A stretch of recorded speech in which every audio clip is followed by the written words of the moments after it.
Hey everyone! Before we open today's file, please make sure to follow us on Instagram at d.s.radio, where you can find all the images that go along with today's case. You can drop us an email at contact.dsradio@gmail.com. You can find all of our socials in the Linktree bio on our Instagram profile, including links to merch. If you're feeling especially generous, you can join our Patreon at patreon.com/dystopian simulation radio, where you can get access to our exclusive Instagram page and make suggestions for upcoming episode topics that you would like us to cover. Speaking of Patreon, thanks to our Patreons, Riff Cult, Cropley Crab, Cash Broadus, Raspberry Jr., Jason R. Nelson, Creepy Paper, Jamie Sook, Michael Laughlin, Lindsay Keller, Mike Wright, Greer Weaver, Kelsey Carruthers, Linz Gibbon, Drake Holvig, Only Child, Michael M, Wesley Akers, Riaz K, Emily Medeiros, Pip, Heather Wynn, Graves, Devon Sweatshirt, The Ordained Sinister Minister, and Philip Hoffman.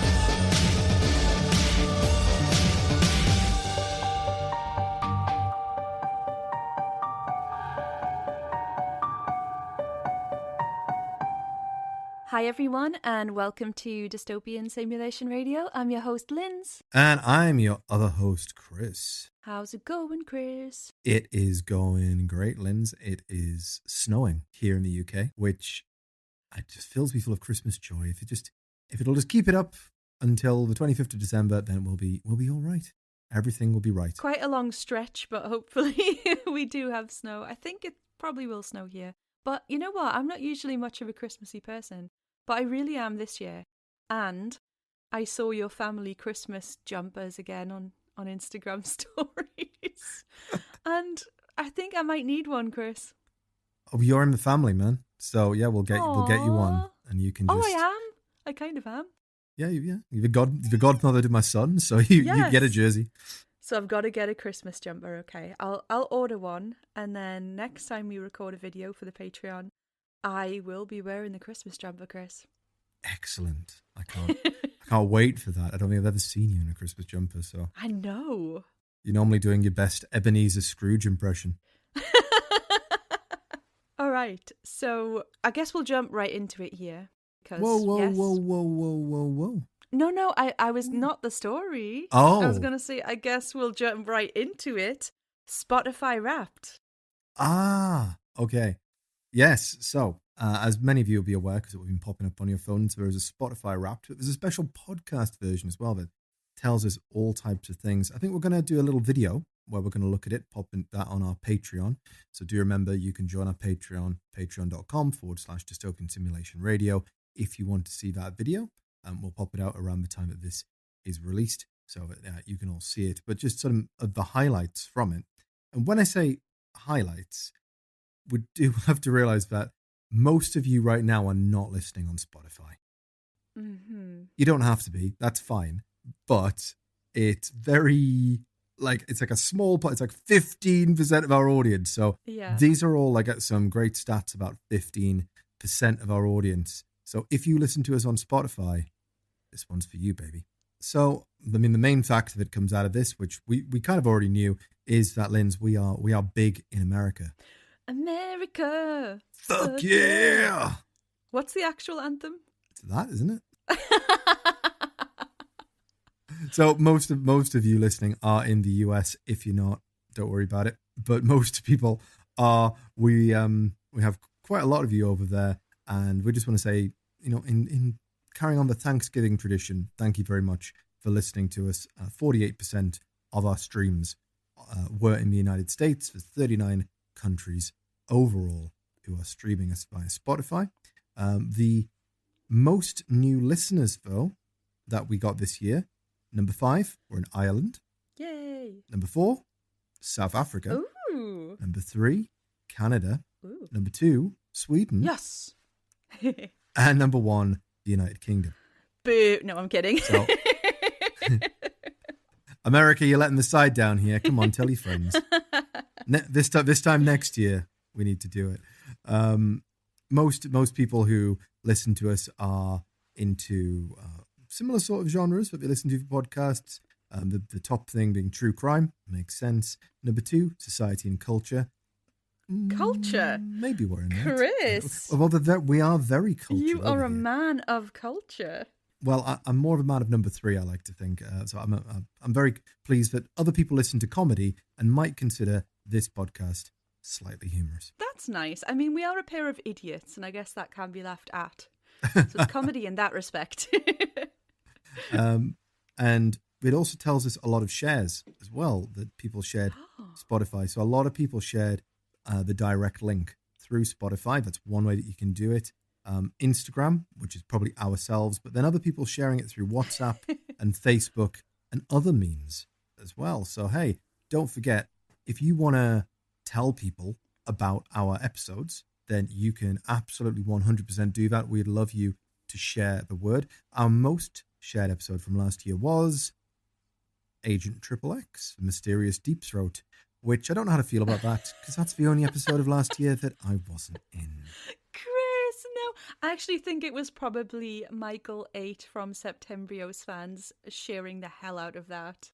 He made a reel, actually, the other week that had like 2 million views. Shit, go Septembrio. Yeah, and my comment was top comment, and guess how many likes I had, Chris? Not that any of this matters, but it's just never happened to me before. Oh, 3. 8,000 and something. 8,000. Woo. I know. Why couldn't that comment be on our page? I'm kidding. I know. Well, we need all 8,000 of those people to go over to Spotify and rate us 5 stars. Because currently we're sitting at 4.7, right? And I'm like, excuse me? Excuse me? Excuse me? I think we had like 3 points minus for probably my laugh, your offensive comments. Hey, that offends me. And I don't know what the other one is. Maybe the accents. Probably.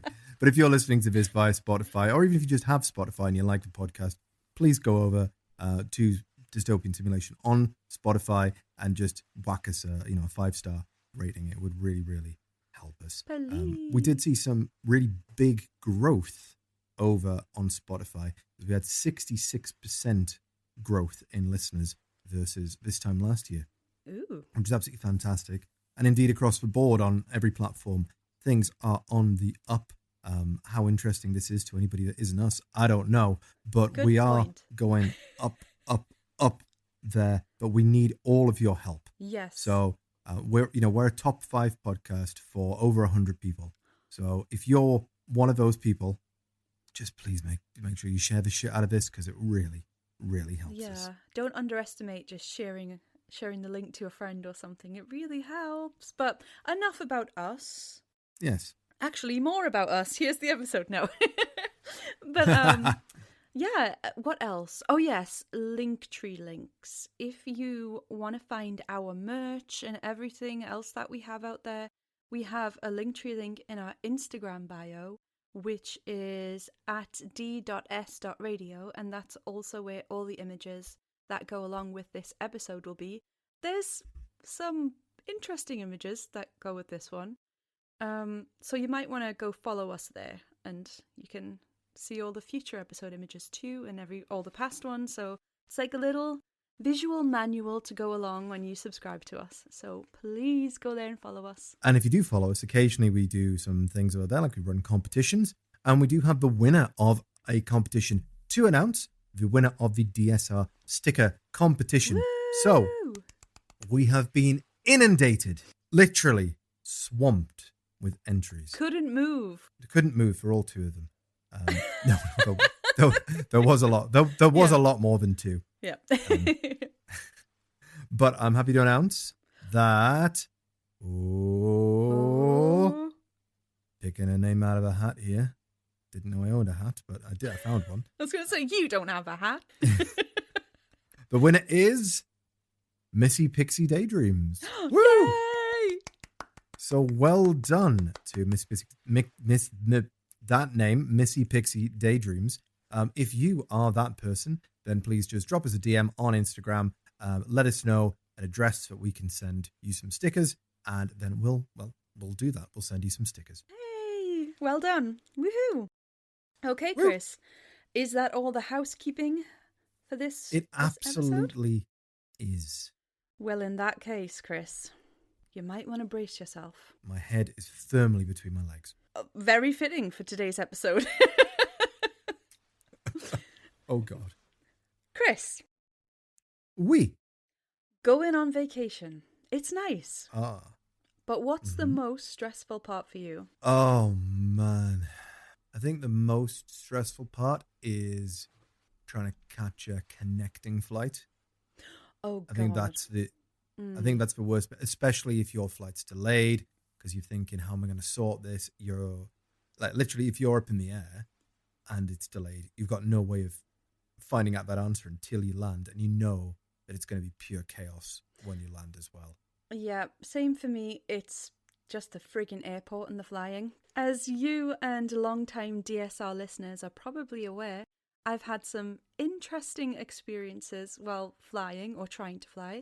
From the exploding engine and 24-hour adventure in Schiphol Airport, where I was temporarily adopted by Tyneside newsreader Ian Payne, to the terrorist threat, where we were all held by armed guards inside the KLM lounge as potential terrorist threats. I still don't know what was going on there. But what could be worse than that? The Bermuda Triangle. Probably, but that's been quite inactive recently, I've noticed. But I think what could be worse than that is the plane crashing in the Amazon on Christmas Eve, which is the theme of today's case. Oh, so this is a Christmas-themed episode. Yes, this is very Christmassy. Today we are looking at an incredible tale of survival and a true testament to the human spirit. This is the Christmassy case of Juliane Koepcke. In the winter of 1971, 17-year-old Juliane and her mother Maria boarded a flight from Lima to a research station in Panguana, the oldest biological research station in the rainforests of Peru. Initially, they wanted to travel around the 19th to the 20th of December. However, due to various events, like Juliana's graduation ceremony on December 22nd, they decided that they would push the date a little bit forward. The only flight they were able to get was a flight with a private airline called Lanza. There was a slight issue with this airline, though. It was sketchy as all hell. So sketchy, in fact, that Juliana's father was actually against his wife and daughter flying with them, as the airline had such a bad reputation. Maria told her husband not to worry, saying, not every plane is going to crash, and without his knowledge, boarded the flight. So what was so sketchy about this airline then? I mean, did they have a history of plane crashes? Oh, yes. Or safety fears? Yes, so unbeknownst to the mother and daughter, the plane they were going to fly on was the last remaining plane that Lanza actually had. The others had been destroyed in crashes. They were also unaware that this last remaining Lanza plane that they were about to board, Flight 508, was the wrong type of craft for the terrain. It was more suited to the desert, and its kind was no longer even used by the USA. The craft was weak in the face of storms and turbulence, and something of a Frankenplane assembled from various pieces and parts of other planes. It would later come out that the airline had overstuffed the flights that were already at capacity, and that the engineers hired to do the maintenance weren't exactly qualified for the job. I see. Well, where could this be going? So the airline was in operation for less than a decade, from 1963 to 1971. But that was more than enough time for it to rack up a handful of fatal incidents. So let's go through 3 of them here. So in 1966, a Lanza flight crashed just 10 minutes after takeoff, killing all 49 people on the flight. In 1970, one of the plane's engines burst into flames due to faulty maintenance and error on the pilot's behalf. The 3rd crash would come, you guessed it, in 1971, and was the flight carrying Juliane and her mother. So Chris, buckle into your aeroplane seat and let me tell you the tale of Juliane Koepcke. So against the advice of her father, Juliane and her mother booked the Lanza flight set to depart on Christmas Eve. The flight was a total duration of just 1 hour. What could possibly go wrong in such a short space of time? Well, the answer is, Chris, fucking everything. So far, how are you feeling? Well, I mean, I'm glad I'm not flying this Christmas thus far. Apologies to any listeners who are just about to board a plane. Yeah, I'm so sorry. I'm sure it'll be fine. Yeah, Don't worry. Oh, what was God. that on the wing? But honestly, like, every time I go to fly with a, reputable airline, I'm still nervous. Flying with an airline that you kind of know has a history of fuck-ups is... I don't know how they had the mental strength to even board that plane. They probably thought it's a 1 hour flight, right? Like, in an hour we'll be there, it's fine. But, oh my God, it was not fine. So, things went smoothly at first. The teenager boarded the delayed flight at around 11 a.m. She stored her luggage and was served breakfast as usual. With only 50 minutes until landing, she settled back into a seat to enjoy the flight. Suddenly, the weather began to turn, and within seconds, the plane had been consumed by complete darkness. Luggage and Christmas gifts were thrown around the cabin as the plane began to violently shake, and passengers began to panic and scream. A bright flash illuminated the right side of the plane wing. So bright in the darkness that it was almost blinding. Lightning had struck the wing. The plane began to plummet instantly. The nose pointed straight towards Earth as gravity ripped it from the sky. Passengers screamed in terror. Juliane heard her mother say the last word she would ever say. "This is the end." Juliane was ripped from the plane, still buckled, into the 3-row seat. She and the craft separated from one another as she was ejected and left to free fall 10,000 feet to Earth, still strapped into this chair. Hurtling towards the rainforest canopy, Juliane believes that she fell in and out of consciousness on the way down. 24 hours later, after a lot of strange dreams and physical discomfort, Juliane woke up soaking wet, covered in mud, curled up in the fetal position under the 3-row seat. She opened her eyes, and instead of seeing the plane interior, her mother and the other passengers, she sees a rainforest as far as the eye can see. Jungle Book was the in-flight entertainment. Chris. Juliane couldn't see out of one of her eyes, which was swollen shut, and she had limited vision through the other one. She actually wore glasses, which she'd obviously lost during the ordeal. She was dressed in a patchwork mini dress and had on one open-heeled sandal. At first she couldn't move, but eventually she was able to slowly climb to her feet. This is when she noticed the nature of the injuries she had sustained from the fall. So what kind of injuries do you think you would get from a fall like this, Chris?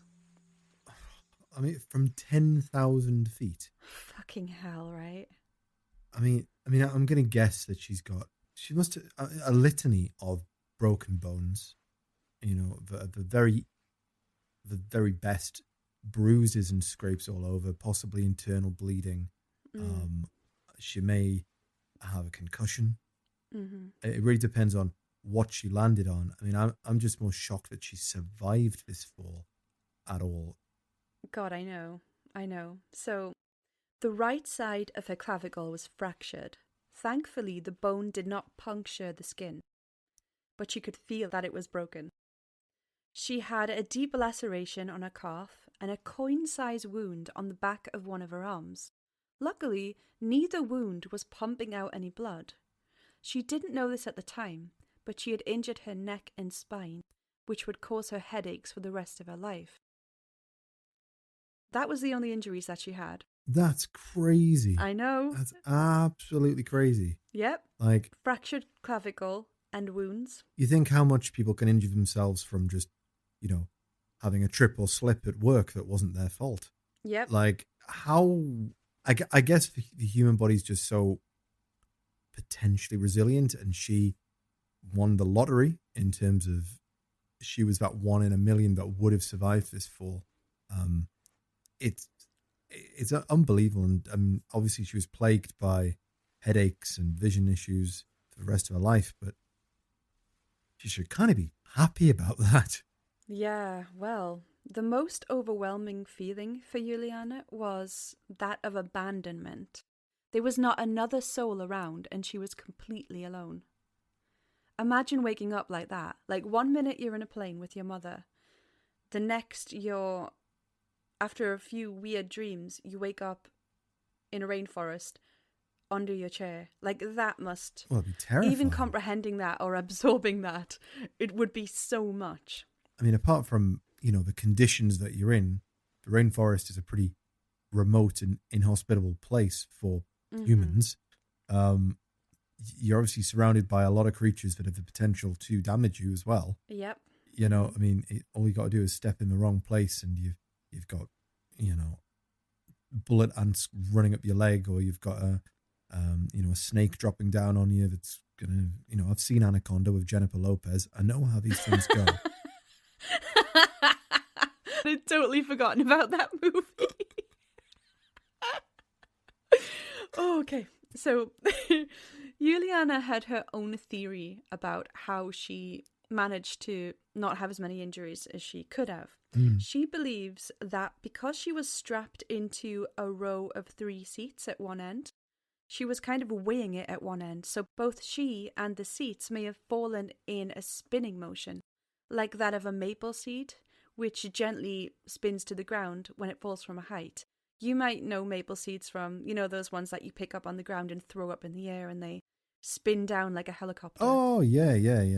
Yeah. So she's saying that perhaps because she was at this one end of a long row of seats, that it kind of spun down instead of just falling directly. I mean, that's interesting theory. I don't know. I don't know how much water that carries, but... Well, she wasn't conscious throughout the fall from the plane to the forest floor, but she was conscious in and out for a few seconds here and there, and she said she recalled seeing the canopy of the rainforest spinning as she approached it. So she does believe that the row of chairs maybe fell like a maple seed. She also believes that the rainforest canopy kind of cushioned the impact and slowed her down. And maybe the storm could have played a part in it too. But can you imagine that? You're on a flight, then you're on the Amazon floor, under the chair, you wake up and you're like, where's my mom? Where's everybody? I mean, it sounds like the start to either survival horror movie or game. Like, exactly. You're lost. You're abandoned in the rainforest. The items that you have are a broken clavicle and no glasses. Off you go. A mini dress and 1 sandal. Great. So, Chris, you're a 17-year-old kid with injuries in the Amazon rainforest. What would be your next step? And would you say that you have any knowledge or special skills that would help you in this situation? Ooh, I suppose other than being a Sasquatch.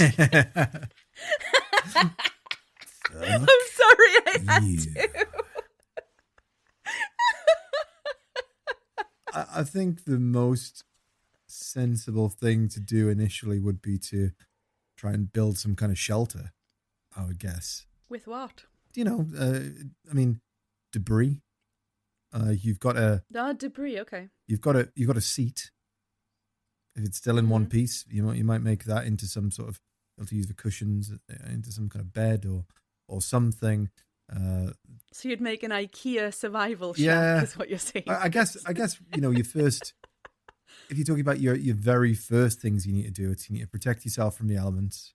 You need to find food, and depending on, I guess you'd be pretty warm, wouldn't you, in the rainforest? But if it's raining, if in the day, if it's raining and you wet through, then you've got to, you probably still need to. It was a rainy season. Yeah, you probably try and get some kind of fire on the go. How exactly you do that, I don't know. Probably your best bet would be to try and use something on the seat to spark a flame. But yeah, again, and then it's just going to be about, right, how am I going to get out of here? And you got to try and orientate yourself. So you would stay put. You're making a shelter, and you're gonna for stay the put. time being. Yeah, I mean, I'm injured to God knows what degree. Probably shell shocked, so to speak. If I can build a shelter, I want to hunker down for a day, and then try and orientate myself where I am. How on earth are you going to do that? I don't know. Yeah, I mean, you're in the Amazon rainforest. It's not like you're going to go, oh yeah, there's the 7-Eleven. I mean, I guess... the warm, glowing embrace of the 7-Eleven lights. I guess if you are... Like, I've never been to the rainforest, so I don't know. But even a regular forest, it's hard to orientate yourself if it's a big the only one. thing I can possibly think of that isn't like anything like befriend some orangutans is... Start singing with them. Just walk around in your underpants, Chris. Sounds good to me. The only thing, and this is admittedly pretty silly, is climb up to the highest tree that you can find and look out and see what's around. With your broken clavicle and your wounds. Well, this is what I mean. You're gonna have to heal up a bit first before you can do anything. I mean, probably the worst thing. So Chris would make an IKEA tent, look for a 7-Eleven, and climb a tree. Yeah, man. I mean, I'm presuming the worst thing that you could do would be to somehow just walk in a random direction. So you'd wait for help. I mean, if there's been a plane crash, probably the best thing that you could try to do would be to, actually thinking about this, climb to the top of the tree, see if you can see the wreckage and get to the wreckage. Pretty tall trees, Chris. And a really thick canopy. I don't think you're going to see anything up there other than giant broccoli. No, but if you got up there early enough, then you might see smoke, and that's the kind of sign that you'd have to look for. Well, luckily for Juliane, her father was a biologist and her mother was an ornithologist, which is the study of birds, if anyone forgot.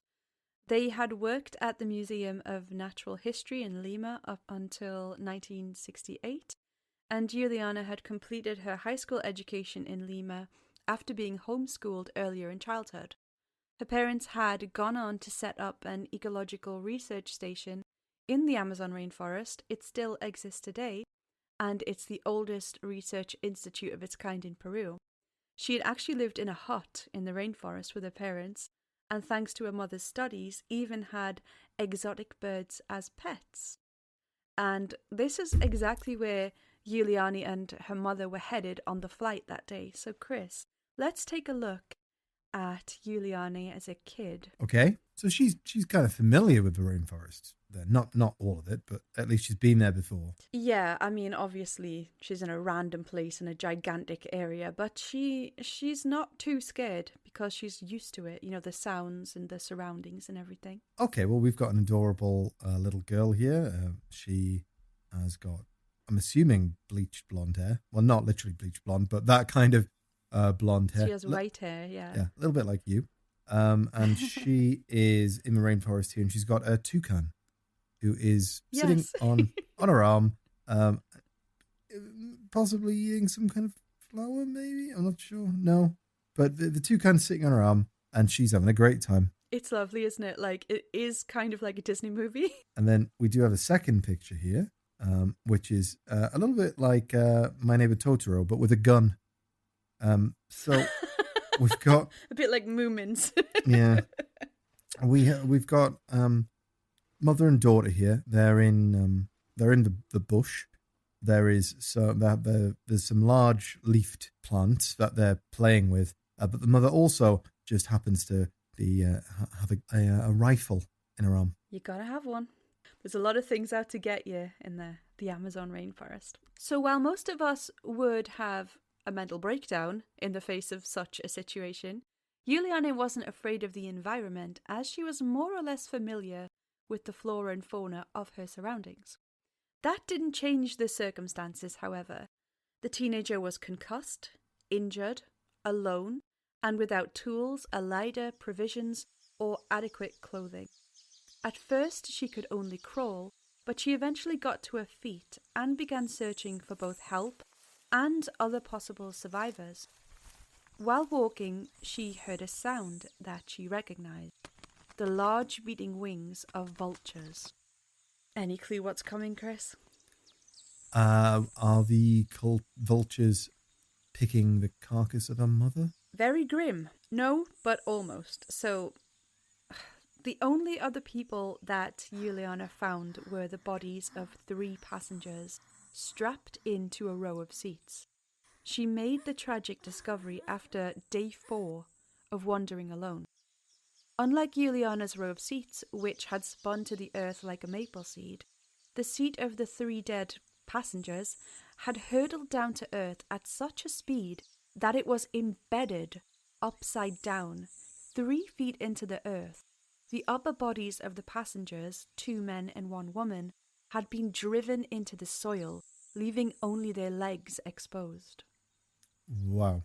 Well, she had, like I said, that 1 in a million chance of surviving, didn't she? Because if it had just been one spin in the wrong direction, if it had been ever so slightly out, then she could have ended up like lawn darted into the ground.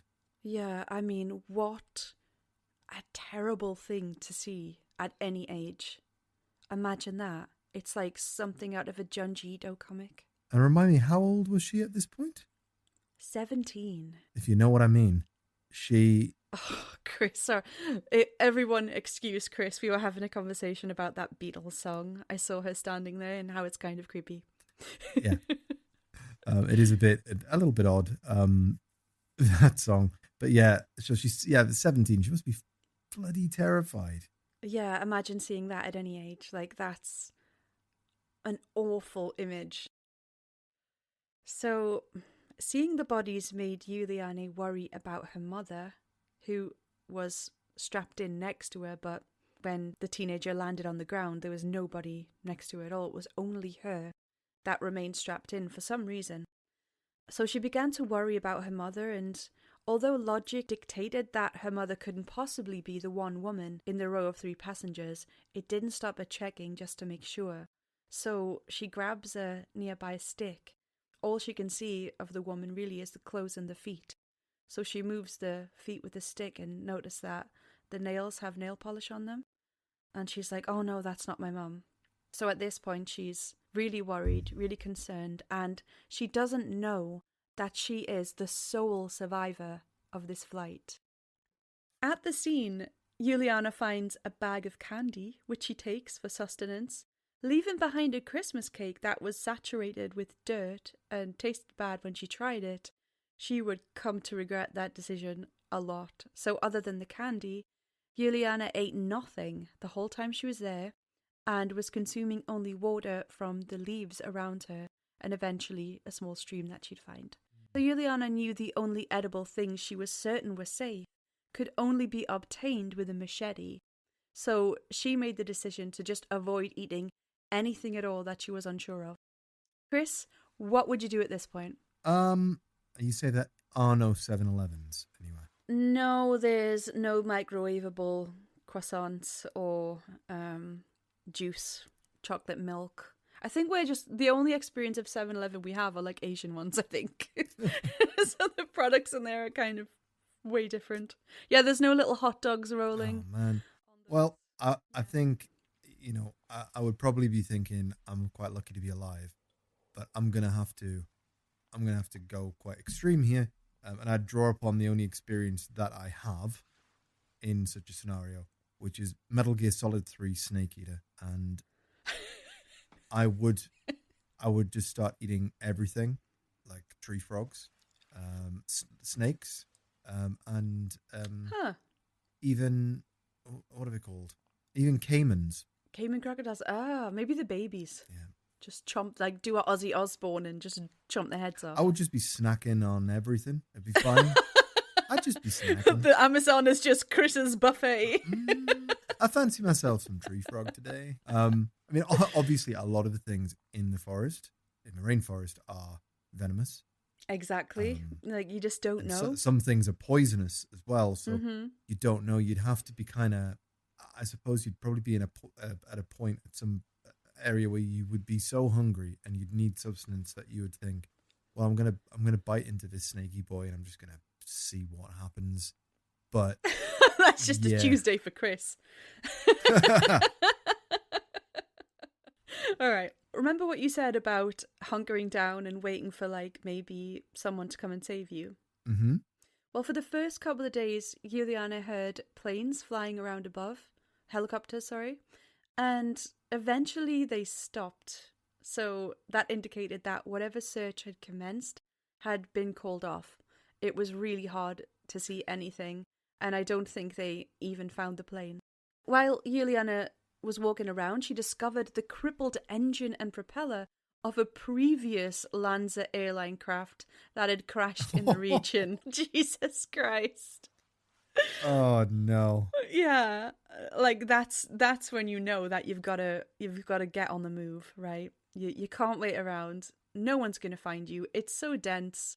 It's so big that it's hopeless to wait, probably. And there's no signs of people around, people who inhabit the area. There's just absolutely nothing. As horrible as this is, I don't support this whatsoever, but your best thing you could probably hope for would be to find some deforestation, to find signs that there had been human activity, and then maybe, just maybe, you might be able to then follow that to either civilization or to another logging site or something along those lines. These days that might be an option depending on where you are, but this is like the early 70s, so there was less of it.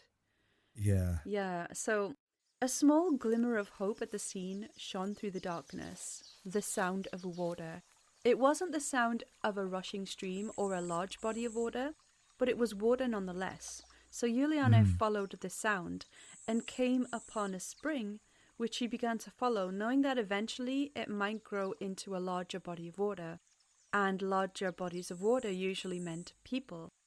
It sounds great on paper, but the Amazon jungle is home to many dangerous creatures.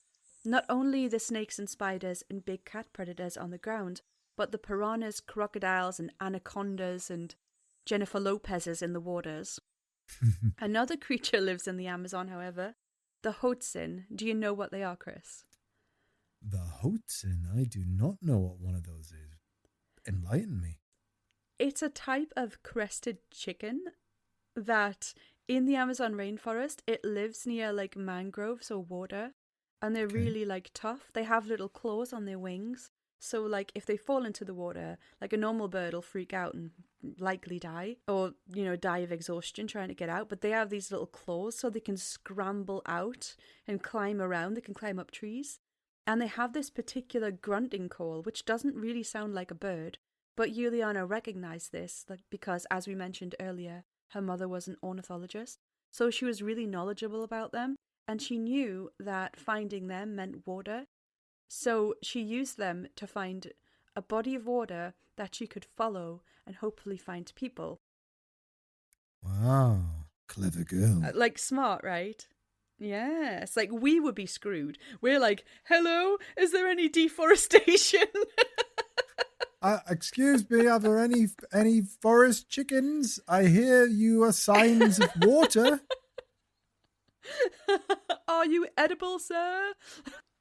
But like, okay, so Juliana is like well versed in the environment.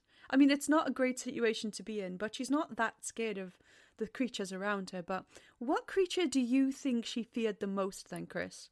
Like, in all the Amazon, what creature do you think that she was the most scared of, like, coming up against? Oh, man. I mean, we're not doing, like, it's not mosquitoes, is it? No, I mean, they're awful, but you can survive them to a point. Like, this is like a genuine Yeah. creature. It's not some made-up thing. Well, it's either going to be a giant anaconda or some kind of big cat that roams the forest. I think it's like jaguars and stuff, isn't it? Jaguars. Yeah, but all right, no. According to her, she was mostly afraid of the stingray. Mostly. Wait, hold on. What? She's on land? No, she's finding bodies of water to travel along. But because, like, she's only got one shoe, she's scared of things that'll be, like, hiding in the grass. She did carry a stick to, like, poke around in front of her, but you couldn't really see that well. If you imagine you're walking, right, it's really dense, you don't have a machete, you don't know where you're going, so she thought, I'm going to travel along bodies of water. By travel along, she meant in water. She was going to follow it. She's going to go in the water. I see. Yeah, okay. because it's just easier. That makes sense. I'd never considered that there would be stingrays in Oh, there's all sorts. the waters there. I mean, yeah, I guess. But other freshwater sting? Yeah. There's freshwater rays. I don't know. I don't know the answer to this question. But the first thing I would have gone to, I'd have thought getting either covered in leeches Yeah. or crocodiles. But a leech... Alligators it would be, wouldn't it? Caimans. They're crocodiles, aren't they? Yeah. Yeah.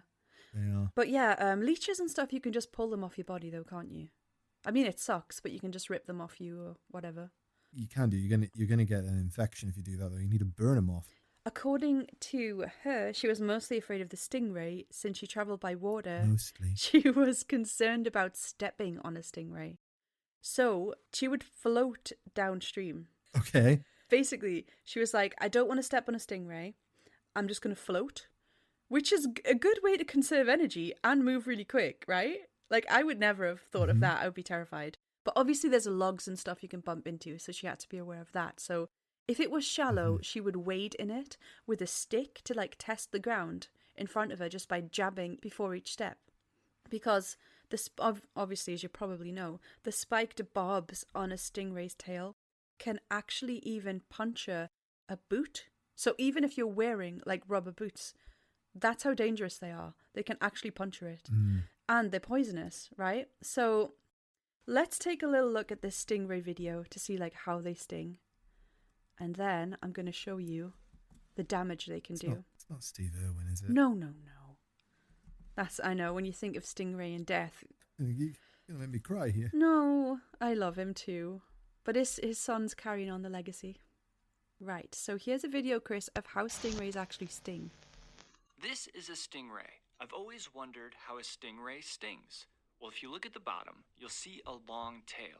I thought this was a stinger, but I was wrong. Because look here, if I move the tail to the side, see that small barb? This is the stinger. Here's what it looks like removed from the stingray. Look closely at the edge. It's sharp and serrated and can easily cut into flesh. And here's the important part. See those two grooves in the middle of the stinger? Those grooves hold special cells that secrete venom into the flesh of the stingray's victims. And that's how a stingray stings. Okay, so I didn't know that either. So apparently the tail, if you will, the whip of the stingray, is not actually the sting. Exactly. I didn't know that either. Not at the end. It's got a little barb that protrudes from its butt, which it uses to do the stinging with, which is a lot less convenient than I would have thought it would have been. I thought that the tail would be a lot easier to whip. I think it might aid in, like, aiming it, maybe, like pushing it up. Possibly. And then you just sort of step on it, I think. Now, let's see the nature. Now, you might need to brace yourself for this, Chris. It's Okay. no, like it's an injury photos, and they're way worse than I ever thought they would be. So I just need to warn you. There's a like necrosis ahead. I was going to say a foot, but that's really terrible. Okay, so this is why Juliane was so scared. Say what you see. So, yeah, definitely viewer caution is advised at seeing this. It's rank. This is a 3-part picture, A, B, C. In A, we can see a very swollen foot. Mm-hmm. B, we can see one where the flesh is beginning to die away, basically. Necrosis is starting to set in. And then in the third picture, it barely even looks like a foot anymore. There's all sorts of horrible bits exposed. One of the toes is going completely black. It's fairly rank. If you're having your lunch right now, sorry. Yeah, we might not put that on the Instagram. We might pixelate it, and then you can look at it. You can find it by yourself if you want to. So the last one with a severe necrosis there is 7 days post-sting, and it's been left untreated. So yeah, necrosis has developed. So looking at a stingray injury, it makes a lot of sense as why Juliane opted to float downstream, surrounded by crocodiles on both sides. She said that she wasn't afraid of the crocodiles, and that she just floated past them. But, this would have scared the crap out of me. Apparently, when she floated down, if there was crocodiles, they would sort of appear to make a beeline for her and go into the water and splash towards her and thrash around. But she said that she just stayed calm and they didn't attack her, but they would swim under her and stuff. I would have absolutely freaked out, because apparently if you freak out and then you try to get out of the water and get back to land, then they might attack you. But she just remained calm and they didn't attack her. Oh, interesting. Yeah, I would have been dead on the spot at that point. I really would have. So remember earlier, Chris, when we talked about Juliana's injuries and we mentioned a wound on her upper arm, on the back of her upper arm? Ah, yes. Well, if you're eating, listeners, you might want to pause, finish your food before this next part. So flies, which were rife in the atmosphere, had laid eggs in the wound, which then turned to maggots and had eaten their way deep, deep, deep into the wound. So deep, in fact, that Juliane was afraid she could actually lose her arm. She decided that she would extract some of them from the sore, but every time she tried, they would burrow deeper down. They would eat their way deeper down into the wound, which was excruciating. No. It gets worse with that wound later on, but we'll get to that. So, oh God. The mosquitoes, like you mentioned, Chris, were also hell, of course. They were constantly biting her, especially during the night when she was still. And remember, she was wearing only a mini dress. When she tried to sleep, the sheer noise of all the gnats and mosquitoes and their attempts to crawl up her nose and into her ears, the constant biting and stinging made it totally impossible to sleep. During the day, the sun would scorch her exposed skin to the point where it began to peel and bleed. Oh, what a great start to Christmas this is, Linz. Well, it's me, Chris. You know what you're going to get. Ho, maggot infection. I'm so sorry. But this is TSR and we love a survival story. You know, you've got to remember she's the sole survivor. She's getting out of this. But this is what she's going to go through. So if she was equipped with a machete and a lighter, she would have been able to make a basic camp to protect her from exposure. But with absolutely nothing to work with, she would make the best of what she had, which was basically covering herself in large leaves, which didn't do much to protect her from the cold and rain that came with the nights in the Amazon. It had been over a week at this point, a week of not eating, a week of being lost and alone and exposed to the elements, and she started to feel only semi-conscious. From what she described, it seemed like she just dissociated for a while. She would float along the river completely blank, just letting the water take her along. On day 10, she dragged herself up onto the riverbank, drifted in and out of consciousness, barely able to take in any of her surroundings. She awoke to a long, narrow shape in front of her, and eventually, after looking at it for a minute, realized it was a boat. She was filled with adrenaline, suddenly alert with a burst of hope. Doubting her mind after 10 days of wandering alone and unfed, she reached out to confirm that the boat was tangible, and it was. Looking around, she saw a small set of steps leading up the slope only a few feet high.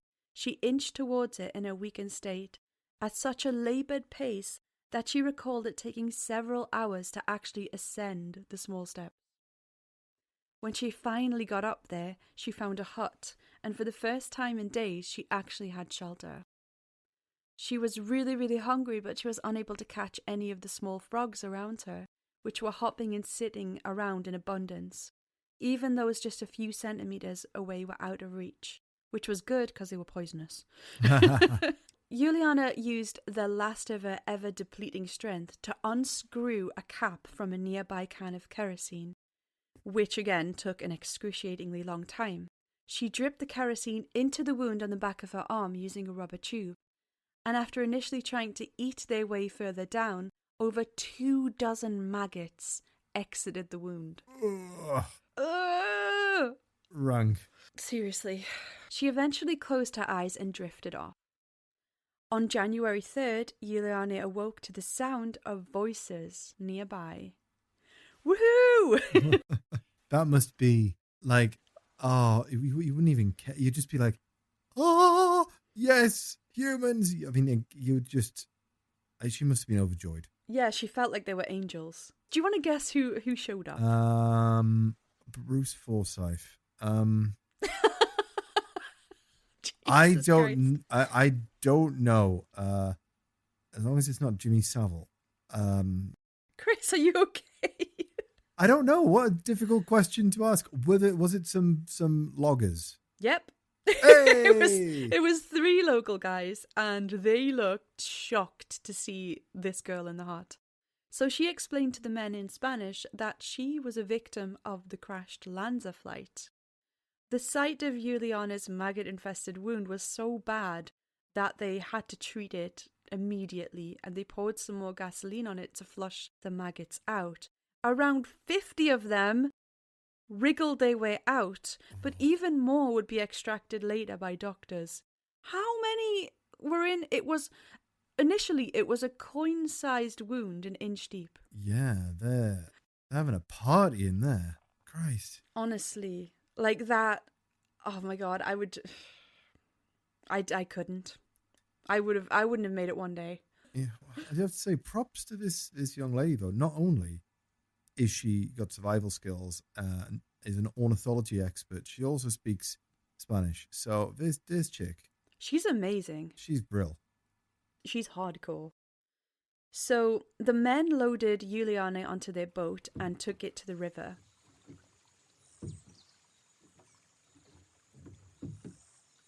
It was a long journey to get to a nearby village where she kind of freaked people out with the way that she looked. So at this point, Juliane was really malnourished. She had visible wounds. Remember, she had inflamed, bloodied skin from all the sunburn. Her eyes were completely red and bloodshot, like there was no white left. It was just completely red. Oh, man. Her white skin and her blonde hair were also out of place for the environment, and those who saw her en route to the nearest village recoiled in fear or ran or paddled in the opposite direction, as they thought she was a yucamama, which is a creature that is said to travel the rainforest waterways for victims. The yucamama is a legend that the people of the Peruvian Amazon rainforest believe in. It's basically a giant snake demon that consumes everyone and everything that passes within its line of sight. Sometimes it appears as a large fish or snake. I'm not sure what made them think a 17-year-old German girl resembled a giant snake monster. I mean, but they said that her head, skin and eyes on first glance just shocked them to the point where they didn't know what she was. Also, the river was completely uninhabited, and they did not expect to see another soul there at all. Well, you are kind of just describing the plot of Anaconda. So maybe they just thought, kind of looks like Jennifer Lopez. Do you want to see the yucamama? Oh, yeah. There she blows. Come to me, yucamama. That was kind of hot. So this is just a big old snake with a glowing red eye. Yep, a chunky snake boy. However, there is a little diagram next to kind of showing it to scale with a human, and it is much larger than any known snake. It's sort of like Leviathan sized. I think it's probably twice the size of a blue whale and at least the height of a giraffe. Yep, it's terrifying. That illustration comes from bookofcreatures.com. So, Well named. during her conversation with the men is when Juliane discovered that she was the sole survivor of the crash, which meant that her mother was also gone. She was the only one from 90-something passengers that made it. You just feel so lucky. And despite everything you've been through, you'd feel like, kind of, I won't say you were destined to survive, but like, if you're the only survivor of an incident like this, you're gonna feel a little bit relieved. But then again, And a bit guilty, probably. yeah, survivor's guilt, and especially considering your mother's passed as well. Yeah, oh my God. And the dad told them not to get on the flight. They probably just thought, it's just 60 minutes. What could happen? So she was eventually taken to the nearest missionary hospital, where she took several months to recover. The day after she arrived, interviews that she'd never even given were published in newspapers, along with a picture that someone took of her on arrival. So we have some pictures of her in the hospital here, Chris. So, okay, so she looks kind of relaxed here. She looks a little bit like Taylor Swift.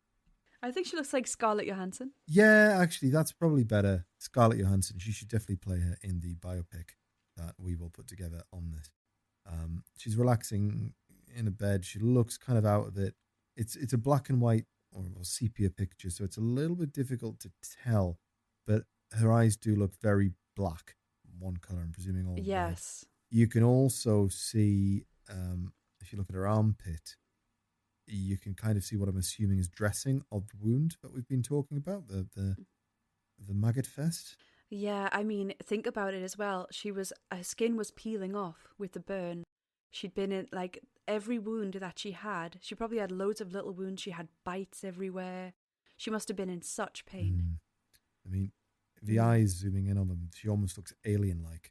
They don't look like human eyes because there's no discernible white to the eye. Exactly. And that's what the locals would have... Well, she would have been in a worse state when the locals saw her and freaked out. But it's lucky that she could speak Spanish to them. Otherwise, who knows how that would have went. So the man in the picture with her is actually her dad. Oh, right, okay. Mm-hmm. This is interesting. Over 2.5 decades later, the director, Werner Herzog, contacted Juliane to make a film about her ordeal. Herzog was actually supposed to be on the Lanza flight that day, but he was rejected by the airline. Wow. Yeah. What a stroke of luck. Wow. Yeah, he was angry about it too. He tried everything he could to get on that. I must get on this flight. Well, he wanted to... What was that? My shitty Werner Herzog impression. Is that Speedy Gonzales? I want to see the baby. So, Werner Herzog and Juliane Koepcke returned to the site of the crash. So this was around, I think it was 1998, the mid to late 90s. And they actually managed to uncover parts of the wrecked plane. Wow. I know. That's crackers. It's insane. So he made a movie called Wings of Hope. It's really good and it's also on YouTube. So watch it if you have a chance. This, Chris, is a picture of Juliane visiting the crash site later on. This is crazy. Wow. Well, yeah, there she is as a grown-up lady now. Looks quite like her mother, actually. Yep. And she's also does seem to be dressed in traditional Jurassic Park attire. If only her top was pink. Chris. She looks very much like Laura Dern in Jurassic Park. But she is standing amongst wreckage of at least one of the plane wrecks from that company that was in the jungle. Presumably, this is hers. Yep, standing next to what looks like the emergency door. I read a bit of a book that she has about it all and her life, and that's really good too. I can't remember the title. I'll put it in the Patreon though. But in the book, she says that when she went there to like do this film with Werner Herzog, obviously the landscapes changed and everything, like we said, you know, deforestation and just more people in the area. Not there exactly, but you know, on their way there was like a small shop that one of the locals had, and they had part of an airplane door, which they said like, oh, it's Juliana's door, and it wasn't, because she got ripped from the plane on her seat. But they were like made a bit of a tourist attraction out of it, which obviously she didn't appreciate. It did spell her name wrong and everything, and the shop owner was like, oh, well, maybe you can correct the spelling for me. And it was just like, oh God, like this was my lived experience, and here I am at the tourist store. Thanks for monetizing my pain, guys. Thanks, guys. Yeah. So, these days, Juliana is still alive and well. She's currently 69 years old. Yeah. Was that a 69 joke? Yeah. She's a mammalologist who specializes in bats, and she's married to an entomologist. Guano! She's married to an entomologist who specializes in parasitic wasps. Oh. Yeah. She's alive, she's well. Actually, in Wings of Hope, it's kind of interesting to see her in that environment again, because all of the bugs and the insects are like landing on her, and you could see like the other members of the crew are like swatting them away and everything, and she's just sitting there while they all just land on her like it's just normal. It's very interesting. It's good to watch. Like, if you get the chance, you definitely should. It's an amazing story. Yeah, I will. I'll definitely watch this. I've just brought it up, actually. I can see it here on YouTube. Yep. It's just over an hour. Looks like it's a nice, easy watch. So I will be watching that as soon as I get a chance. Yeah, well done to Juliana for surviving, and sorry that you went through such a terrible experience. And yeah, so there is a lot, there's this sort of like media out there which is a bit silly regarding the case, and some of the newspaper articles aren't factual. But she does have a book, and there is Wings of Hope, so there's things that you can watch that really describe what happened, what it was like, extra details and everything else, and definitely recommend them. So yeah, Chris, so that's our Christmassy episode. Well, what a lovely Christmas themed episode, full of vessels plummeting towards the earth. Hopefully that won't be Santa's sleigh this year.